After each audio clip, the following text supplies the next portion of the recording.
লড়াই করছি ভারতের কাছে পা চাটার জন্য। উনি কি করেছে জানেন? মেট্রো রেলের দ্বিতীয় প্রকল্প আছে, এই প্রকল্পটা টাটা কোম্পানিকে দেওয়ার আমরা কথা শুনতেছি। এই জন্য আমরা আগ্রাসনের বিরুদ্ধে লড়াই করছি। এটা কোন জায়গায় দড়ি দিবেন? শুধু তাই না, উনি একই সঙ্গে আবার রেল মন্ত্রণালয়ের দায়িত্বে আছেন এবং রেল মন্ত্রণালয়ে ভারতের 3টা বন্ধ করে দেওয়া ট্রেন আবার যেন চালু হয় উনি নিজ থেকে সেখানে যোগাযোগ করছেন।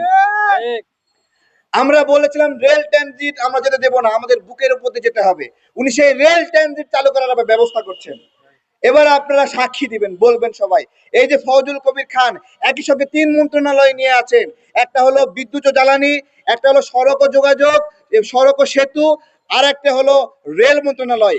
এইরকম একজন ব্যক্তিকে যে শেখ হাসিনার সময়ে তার বউ এবং মেয়ের নামে কোম্পানি খুলে ব্যবসা করেছে, বিদ্যুৎ বিষয়ক ব্যবসা করেছে, সেই কোম্পানিকে নিয়ে এসে উপদেষ্টা বানালো, পরপর 3টা দপ্তর দিয়েছে। আমার কথা, ডক্টর ইউনূস স্যারের কাছে আবার প্রশ্ন, তার যোগ্যতা কি, কি কারণে তাকে 3টা মন্ত্রণালয় দেওয়া হলো? শুনেছি ওনার বাড়ি চট্টগ্রাম, চট্টগ্রামের ভাইয়েরা রাগ করবেন না, চট্টগ্রামের হইলেই তাকে 3টা মন্ত্রণালয় দিতে হবে, তাহলে তো এটা তো আরেকটা খারাপ কাজ হয়ে গেল।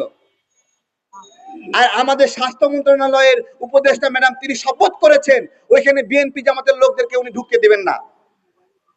এবং জুয়েল স্যার মানসিক হাসপাতালের শফিকুর জুয়েল স্যার, উনি হলো আমাদের এই গণ অভ্যুত্থানে আমাদের আহতদের চিকিৎসা করেছিলেন এবং এর আগে মোদী বিরোধী আন্দোলনে আহতের শিকার ইব্রাহিম নীরব আমাদের সহযোদ্ধা, তার মানসিক চিকিৎসা করেছিলেন। এই আমাদের উপদেষ্টা এই গণ অভ্যুত্থানের পরে এই সময়ে এসে এইরকম ভাবে আমাদের পক্ষের একজন চিকিৎসককে ওএসডি করে রেখেছেন। আমার কথা কি, আপনারা কি আমাদের বিরুদ্ধে যুদ্ধ করতে যাচ্ছেন? চাচ্ছেনটা কি আসলে? প্রবাসীদের সঙ্গে এত আরি কেন? আমাদের একজন উপদেষ্টা দুবাইয়ে গেছে, দুবাইয়ে গিয়ে আওয়ামী লীগের নেতা কর্মীদের কাছ থেকে সোনার চেন উপহার নিয়েছে, তাদের সঙ্গে ছবি তুলেছে, তাদেরকে ফুলের শুভেচ্ছা জানিয়েছে, অথচ এরা সবাই দুবাইয়ে আমাদের প্রবাসী ভাইদেরকে গ্রেফতার করার সঙ্গে জড়িত ছিল। ঠিক। আমার কথা হলো, প্রবাসীদের প্রতি এত দরদ, দুবাই চলে গেছে।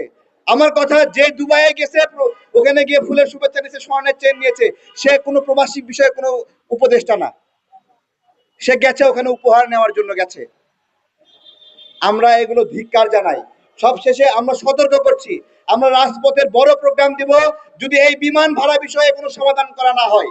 আমি অনুরোধ করব এই মুহূর্তে আজকের প্রোগ্রামের আমাদের প্রধান আকর্ষণ সালাউদ্দিন ভাই, কোথায় সালাউদ্দিন ভাই আছেন? একটু পরিচয় করে দেই। এই গণ অভ্যুত্থানে রেমিটেন্স বন্ধ করে দেওয়ার জন্য যে সহযোগিতা ঘোষণা দিয়েছিলেন প্রবাসীদের পক্ষ থেকে, প্রবাসী শ্রমিক ভাইদের পক্ষ থেকে, প্রবাসী মেহনতি ভাইদের পক্ষ থেকে, সালাউদ্দিন ভাই এই মুহূর্তে মতামত রাখবে বিমান ভাড়া বৃদ্ধির প্রতিবাদে।